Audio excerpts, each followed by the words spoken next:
নমস্কার বন্ধুরা, অপর্ণা রান্নাঘরের আরও একটি পর্বে আপনাদের সবাইকে স্বাগত। কেমন আছেন বন্ধুরা? আশা করি ভালো আছেন।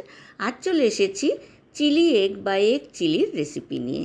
4টে ডিম আমি ভালোভাবে সেদ্ধ করে খোসা ছাড়িয়ে 4 টুকরো করে কেটে একটা প্লেটের মধ্যে রেখেছি। এইবার একটা বাটির মধ্যে এর একটা ব্যাটার বানিয়ে নেব। নিয়েছি 4 টেবিল স্পুন ময়দা, দিয়ে দেব 3 টেবিল স্পুন কর্নফ্লাওয়ার, আর দিয়ে দেব 1 টেবিল স্পুন গোলমরিচের গুঁড়ো, দিয়ে দেব 1/4 টিস্পুন নুন আর হলুদ। নুন চিনি ঝালটা কিন্তু আপনারা আপনাদের পছন্দ মতো ব্যবহার করবেন। এইবার অল্প অল্প করে জল দিয়ে এর একটা ব্যাটার বানিয়ে নিচ্ছি। ব্যাটারটা খুব ভালো করে বানাতে হবে যাতে এর মধ্যে কোনো লাম্পস বা ডেলা না থাকে। অপরদিকে কড়াইতে আমি বেশ খানিকটা রিফাইন অয়েল হাই ফ্লেমে গরম করে রেখেছি। এইবার লো টু মিডিয়াম ফ্লেমে আমি ডিমগুলোকে ব্যাটারে ডুবিয়ে কড়াইয়ের মধ্যে দিয়ে দিচ্ছি। 2 পিঠ লাল করে ভেজে তুলে নেব। বন্ধুরা যারা প্রথম থেকে আমার সঙ্গে আছেন তাদেরকে অনেক ধন্যবাদ।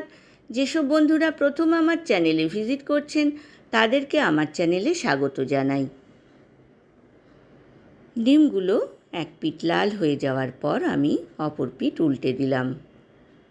ডিমের মধ্যে যে বেসনের অতিরিক্ত অংশটা লেগে রয়েছে সেগুলো আমি ভেজে তুলে নেওয়ার পর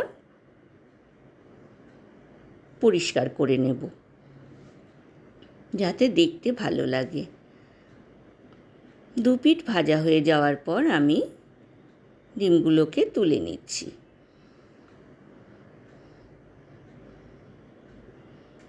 এইবার সেকেন্ড স্টেপ, ডিম আমি ব্যাটারে ডুবিয়ে কড়াইয়ের মধ্যে দিয়ে দিচ্ছি। বন্ধুরা রেসিপিটা ভালো লাগলে লাইক কমেন্ট শেয়ার করতে কিন্তু ভুলবেন না। পাশে থাকা বেল আইকনটা প্রেস করবেন, তাহলে আমার নতুন নতুন রান্নার নোটিফিকেশান বা আপডেট কিন্তু আপনার কাছেই প্রথম পৌঁছবে। সেকেন্ড স্টেপ, ডিমগুলোও আমার 2 পিঠ লাল করে ভাজা হয়ে গিয়েছে, আমি তুলে নিলাম। এইবার কড়াইতে বাকি তেলের মধ্যে দিয়ে দিলাম 3টে মিডিয়াম সাইজের ডুমো করে কেটে নেওয়া পেঁয়াজ, বেশ খানিকটা রসুন কুচি, সামান্য একটু নুন দিয়ে ঢাকনা দিয়ে লো টু মিডিয়াম ফ্লেমে হতে দিয়েছিলাম। এইবার ঢাকনা খুলে দিয়ে দিলাম capsicum, red bell pepper, yellow bell pepper আর চেরা কাঁচা লঙ্কা। এর মধ্যে দিয়ে দিলাম স্বাদ মতো নুন আর স্প্রিং অনিয়ন। ঢাকনা দিয়ে লো টু মিডিয়াম ফ্লেমে 10 মিনিট হতে দেব। অপর দিকে একটা বাটিতে আমি সসগুলো রেডি করে নিচ্ছি। নিয়ে নিলাম 2 tablespoon tomato sauce, 1 tablespoon soya sauce, 1 teaspoon green chilli sauce আর 2 tablespoon sweet chilli sauce. সব সসগুলোকে ভালোভাবে মিক্স করে নিলাম।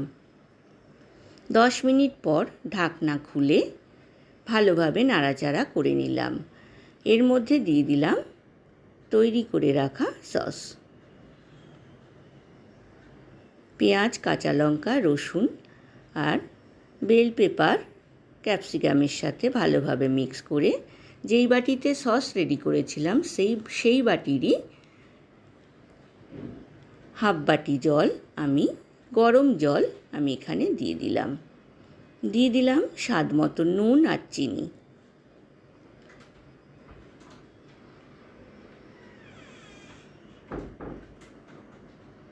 খুব ভালোভাবে মিক্স করে নিলাম। ঢাকনা দিয়ে আমি আরও 5 মিনিট লো টু মিডিয়াম ফ্লেমে হতে দিলাম। অপর দিকে আরেকটা বাটিতে 2 টিস্পুন কর্নফ্লাওয়ার আমি জলে গুলে রাখলাম।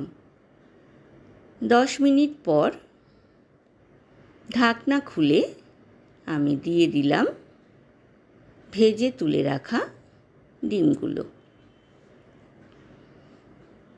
ভালোভাবে মিক্স করে নিয়ে এর মধ্যে দিয়ে দিলাম গুলে রাখা কর্নফ্লাওয়ার। তৈরি হয়ে গেল এগ চিলি বা চিলি এগ। রুটি, লুচি, পরোটা, নান, পোলাও, ফ্রাইড রাইসের সঙ্গেও কিন্তু এই এগ চিলি ভীষণ ভালো লাগবে। আমি পরিবেশন করে দিয়েছি বন্ধুরা, ওপরে স্প্রিং অনিয়ন গার্নিশিং করে। আজ এ পর্যন্তই বন্ধুরা, দেখা হবে আবার নতুন রেসিপি নিয়ে। ভালো থাকবেন, সুস্থ থাকবেন, ধন্যবাদ।